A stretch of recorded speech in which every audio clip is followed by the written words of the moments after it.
최근 핀란드에서 충격적인 소식이 전해졌습니다. 바로 한국 기업과 적극적으로 협력하겠다고 밝히며 중국 기업들과 손절하겠다고 적극적으로 나선 곳이죠. 중국산 물건은 취급도 하지 않겠다고 말하며 핀란드 국민들이 중국 오성홍기를 불태우면서 강경한 불매운동까지 나섰다고 하는데요. 동토의 땅 핀란드에서 대체 어떤 일이 벌어지고 있는 곳일까요? 중국 대신 한국을 선택한 핀란드의 결정에 대해 자세하게 설명해 드리겠습니다. 현재 연일 여러 사람들의 입에 오르내리는 우크라이나 전세계가 추이를 지켜보고 있는 가운데 프랑스 마크롱 대통령이 러시아 푸틴 대통령과 나눈 대화가 화제에 올랐습니다.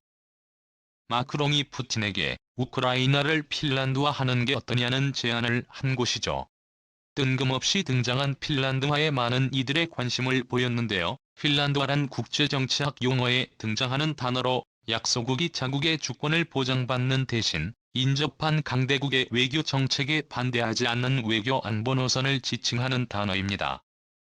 한마디로 핀란드가 펼치고 있는 외교 정책을 본받아 우크라이나도 러시아의 협조에 생존을 보장받고 자국 생존을 도모하라는 프랑스 대통령의 제안이죠.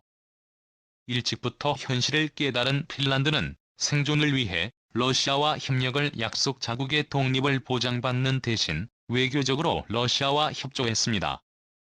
혹독한 환경의 핀란드는 강대국 러시아의 존재에도 불구하고 살아남기 위해 유연한 태도를 보이며 생존을 위해서라면 그 어떠한 일도 할 수 있다는 자세를 보였습니다. 에 있어서도 마찬가지인데요. 핀란드는 한때 휴대전화 시장 점유율 1위를 차지한 기업인 노키아가 있었습니다. 세계 시장에서 경쟁자가 없다고 할 정도로 잘 나갔었는데요. 핀란드 국민을 노키아 하나가 먹여 살린다고 할 정도였습니다. 하지만 잘못된 투자와 경영 전략 실패로 결국 노키아는 삼성전자와 애플에 밀려 추락하게 되었습니다. 결국 휴대전화 사업부를 마이크로소프트에 팔아넘기며 생존을 위해 체질 개선에 들어갔죠.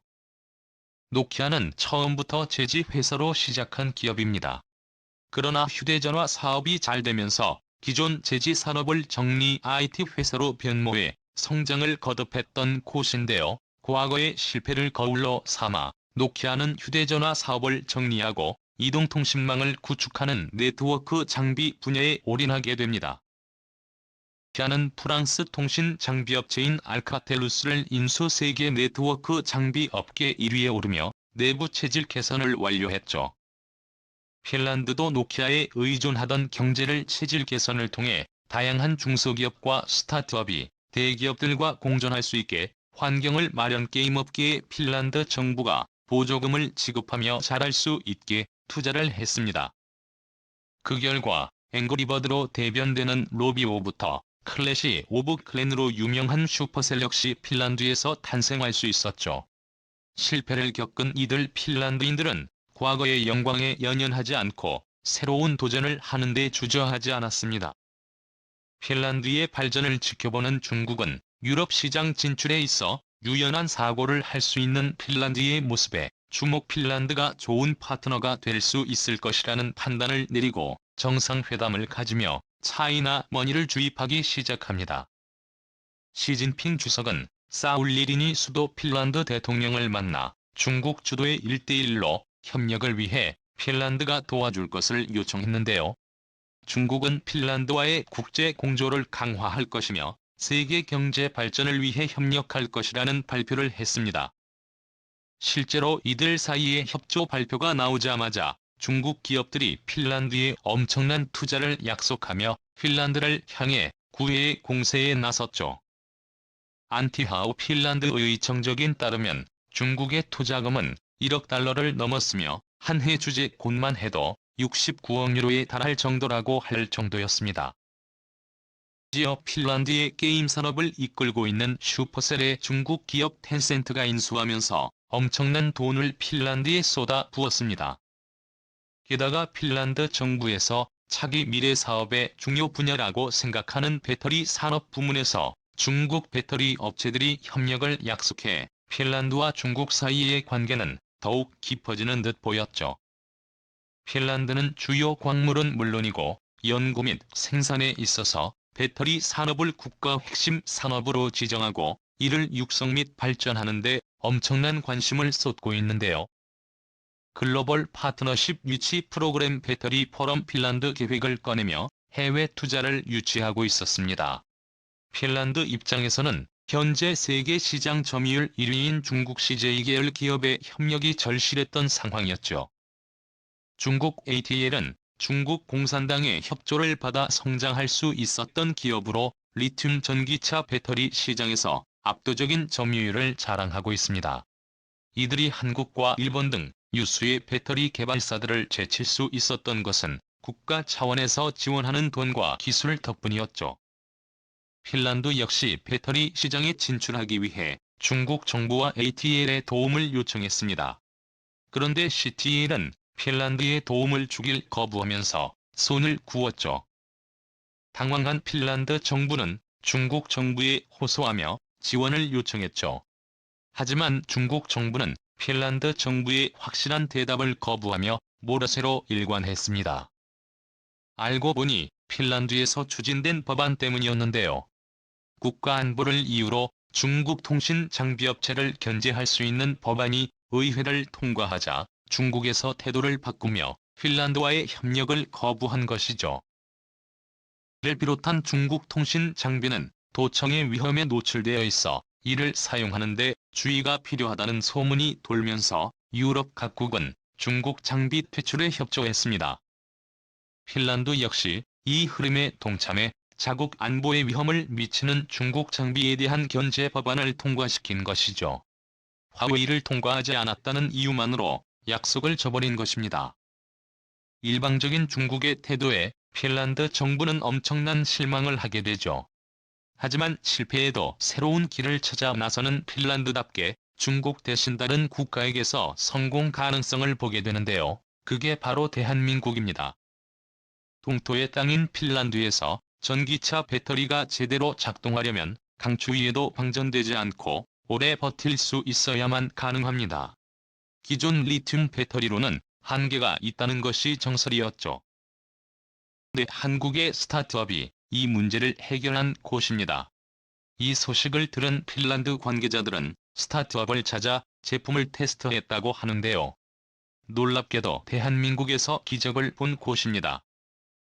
영하 30도에서도 충전이 가능한 것은 물론이고 충전 시간이 짧아지고 배터리 수명도 긴 제품이 그들 눈앞에 있었죠.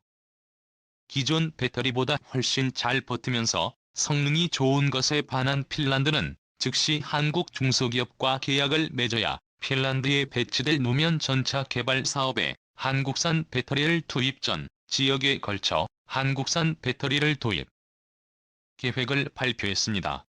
한국 기업 그린로즈가 만든 리튬 티탄산화물 배터리는 그린란드뿐만 아니라 북유럽 국가들의 마음을 빼앗아죠.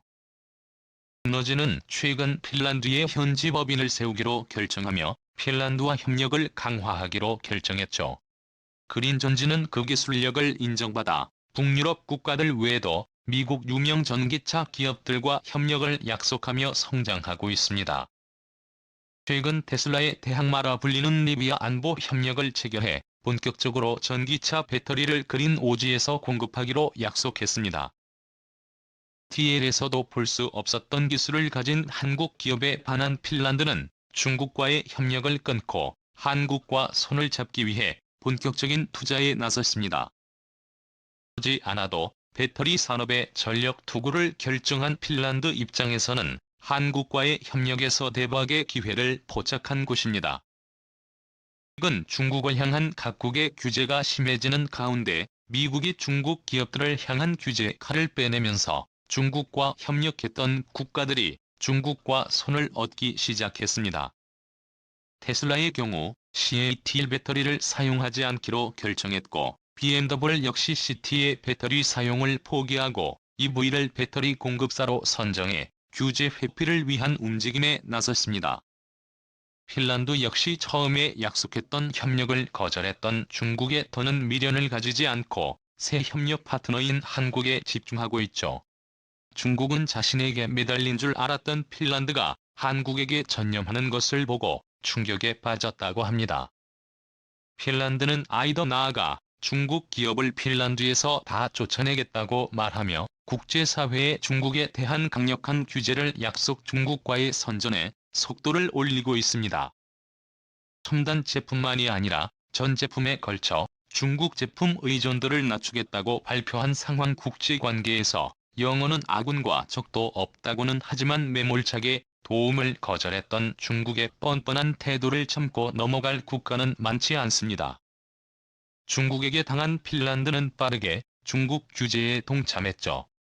유럽의 일원으로서 중국 제재에 앞장서겠다고 나서는 핀란드는 중국 비스코스 레이온, 섬유의 주원료인 수용성 펄프 수출을 중단. 펄프 사업의 재편이라는 명분을 들며 중국과 거리두기에 나섰습니다.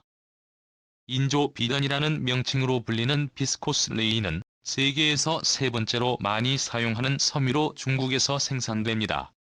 이 섬유를 만들 때 필수적인 수용성 펄프는 핀란드에서 대부분 생산됐는데 만일 펄프 수출이 막힌다면 중국은 심각한 위기에 봉착하게 되죠. 중국 대신 한국을 선택한 핀란드 덕분에 한국은 북유럽 시장을 넘어 유럽 시장에서 점유율을 늘릴 수 있게 되었습니다. 한국의 발전에 박수를 보내며 한국과 핀란드 사이의 좋은 관계가 계속 유지되길 기원하겠습니다. 수고해 주셔서 감사합니다.